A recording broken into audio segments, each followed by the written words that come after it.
निर्जला एकादशी का व्रत का महत्व क्या है, आइए जानते हैं। इससे पहले अगर आप माता रानी के सच्चे भक्त हैं और चैनल पर पहली बार आए हैं तो चैनल को सब्सक्राइब करना ना भूलें। आइए जानते हैं। एकादशी व्रत हिंदुओं में सबसे अधिक प्रचलित व्रत माना जाता है। वर्ष में 24 एकादशी आती हैं, किंतु इन सब एकादशियों में ज्येष्ठ शुक्ल एकादशी सबसे बढ़कर फल देने वाली मानी जाती है, क्योंकि इस एकादशी का व्रत रखने से वर्ष भर की एकादशी के व्रत का फल प्राप्त हो जाता है। निर्जला एकादशी का अत्यंत महत्व है। इस युग में यह व्रत संपूर्ण सुख भोग अंत में मोक्ष देने वाला होता है। कृष्ण पक्ष और शुक्ल पक्ष दोनों पक्षों की एकादशी में अन्न नहीं खाना चाहिए। निर्जला एकादशी व्रत कथा आइए जानते हैं। निर्जला एकादशी व्रत का पौराणिक महत्व और व्याख्या भी कम रोचक नहीं। जब सर्वज्ञ वेद व्यास जी ने पांडवों को चारों पुरुषार्थ धर्म अर्थ काम और मोक्ष देने वाले एकादशी का व्रत का महत्व बताया था, तब युधिष्ठिर ने कहा, जनार्दन, ज्येष्ठ मास के शुक्ल पक्ष में जो एकादशी आती है, कृपया आप उसका वर्णन कीजिए, कृपया हमें बताइए। भगवान श्री कृष्ण ने कहा, हे राजन, इसका वर्णन परम धर्मात्मा सत्यवती नंदन व्यास जी करेंगे, क्योंकि ये संपूर्ण शास्त्रों के ज्ञाता हैं। तब वेद व्यास जी ने कहने लगे कि कृष्ण पक्ष और शुक्ल पक्ष दोनों पक्षों की एकादशी में अन्न नहीं खाना चाहिए। द्वादशी के दिन स्नान करके पवित्र हो और फूलों से भगवान केशव की पूजा करें। फिर नित्य कर्म समाप्त होने के पश्चात पहले ब्राह्मणों को भोजन देकर अंत में स्वयं भोजन करें। यह सुनकर भीमसेन बोले, परम बुद्धिमान पितामह, मेरी उत्तम बात सुनिए। राजा युधिष्ठिर ने कुंती, द्रौपदी, अर्जुन, नकुल और सहदेव ये एकादशी को कभी भोजन नहीं करते तथा मुझसे भी हमेशा यही कहते हैं कि भीमसेन, एकादशी को तुम भी भोजन मत किया करो, परंतु मैं इन लोगों की बातों को सुनता नहीं और मुझसे भूखा नहीं रही जाता। मैं यही कह के इनको बोलता हूँ कि मुझसे भूखा नहीं रहा जाता। भीमसेन की बात सुनकर व्यास जी ने कहा, यदि तुम नरक को दूषित समझते हो और तुम्हें स्वर्गलोक की प्राप्ति अविष्ट है और दोनों पक्षों की एकादशी के दिन भोजन नहीं करना चाहिए, इसलिए महामुनि, मैं पूरे वर्ष भर में केवल एक ही उपवास कर सकता हूँ, जिससे स्वर्ग की प्राप्ति हो सके, जिसके करने से मैं कल्याणकारी भागी हो सकूं। ऐसा कोई एक व्रत निश्चय करके हमको बताइए, मैं उसका नियम रूप से पालन करूंगा। व्यास जी ने कहा, भीमसेन, ज्येष्ठ मास में सूर्य वर्ष राशि पर हो या मिथुन राशि पर शुक्ल पक्ष में जो एकादशी हो, उसका यत्नपूर्वक निर्जला व्रत करो। केवल कुल्ला या आचमन करने के लिए मुख में जल डाल सकते हो। उसको छोड़कर किसी प्रकार का जल मुख में नहीं डालना, अन्यथा व्रत भंग हो जाता है। एकादशी को सूर्य उदय से लेकर दूसरे दिन के सूर्य उदय तक मनुष्य जल का त्याग करे तो यह व्रत पूर्ण होता है। अन्यथा द्वादशी को प्रभात काल में स्नान करके ब्राह्मणों को विधि पूर्वक जल और स्वर्ण का दान करें। इस प्रकार सब कार्य पूरा करके जितेंद्रिय पुरुष ब्राह्मण के साथ भोजन करें। वर्ष भर में जितनी एकादशी होती हैं उन सब का फल निर्जला एकादशी के पालन मात्र से मनुष्य को प्राप्त हो जाता है। इसमें तनिक भी कोई संदेह नहीं।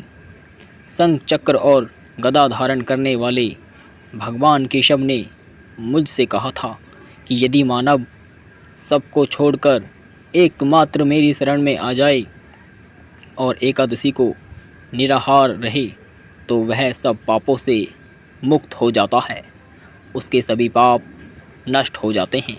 एकादशी व्रत करने वाले पुरुष के पास विशाल काया, विकराल आकृति और काले रंग वाले दंड पाशधारी भयंकर यमदूत नहीं जाते। अंतकाल में पीताम्बरधारी सौम्य स्वभाव वाले, हाथ में सुदर्शन धारण करने वाले और मन के समान वेगशाली विष्णुदूत आखिर इस वैष्णव पुरुष को भगवान विष्णु के धाम में ले जाते हैं। अंत निर्जला एकादशी को पूर्ण यत्न करके उपवास और श्री हरि का पूजा करो। स्त्री हो या पुरुष, यदि उसने मेरु पर्वत के बराबर भी महान पाप किया होगा तो वह सब इस एकादशी व्रत के प्रभाव से भस्म हो जाता है। जो मनुष्य उस दिन जल के नियम का पालन करता है वह पुण्य का भोगी होता है। उसे एक एक प्रहर में कोटि कोटि स्वर्ण मुद्रा दान करने का फल प्राप्त हो जाता है। मनुष्य निर्जला एकादशी के दिन स्नान, दान, जप, ओम आदि जो कुछ भी करता है वह सब अक्षय होता है।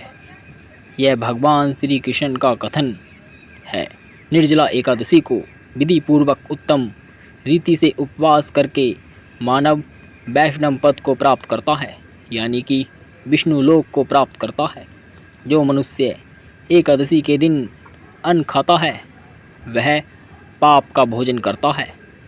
इस लोक में वह चंडाल के समान है और मरने पर दुर्गति को प्राप्त हो जाता है। जो ज्येष्ठ के शुक्ल पक्ष में एकादशी को उपवास करके दान करेगा वे परम पद को प्राप्त होगा। जिन्हें एकादशी को उपवास किया है वे ब्राह्मत्या, शराबी, चोर तथा गुरुद्रोही होने पर भी सब पापों से मुक्त हो जाते हैं। कुंती नंदन निर्जला एकादशी के दिन श्रद्धालु स्त्री पुरुष के लिए जो विशेष दान और कर्तव्य विहित उन्हें सुनो। उस दिन जल में स्नान करने वाले भगवान विष्णु का पूजा और जल में ही धेनु का दान करना चाहिए, अथवा प्रत्यक्ष धेनु या घृतमय धेनु का दान उचित होता है। प्राप्त दक्षिण और भांति भांति के मिष्ठान द्वारा यत्नपूर्वक ब्राह्मणों को संतुष्ट करना चाहिए, यानी कि दक्षिणा और भांति भांति के मिष्ठान द्वारा यत्नपूर्वक ब्राह्मणों को संतुष्ट करना चाहिए। ऐसा करने से ब्राह्मण अवश्य संतुष्ट होते हैं और उनके संतुष्ट होने पर श्री हरि मोक्ष प्रदान करता है, मोक्ष प्रदान करते हैं और भगवान उन भक्तों से बहुत खुश हो जाते हैं जिन्हें सम, दम और दान में प्रवृत्त हो श्री हरि की पूजा और रात्रि में जागरण करते हैं। इसे निर्जला एकादशी का व्रत किया जाता है। उन्हें अपने साथी ही बीती हुई 100 पीढ़ियों को और आने वाली 100 पीढ़ियों को भगवान वासुदेव के परम धाम में पहुंचा दिया जाता है। निर्जला एकादशी के दिन अन्न, वस्त्र, गोजल, सुंदर आसन, कमंडलू तथा छाता दान करना चाहिए।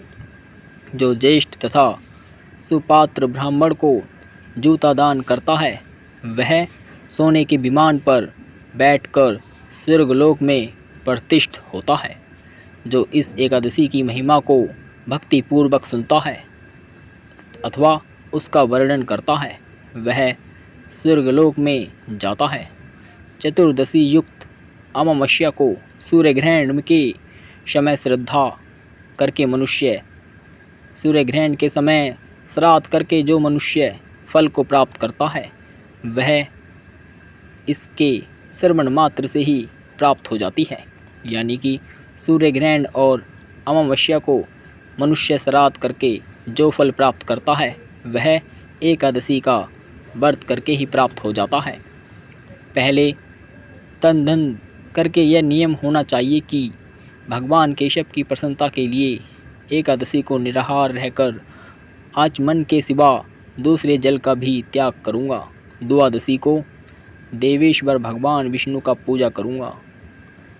गंध धूप पुष्प और सुंदर वस्त्र से विधि पूर्वक पूजा करके जल के घड़े के दान का संकल्प करता हूँ।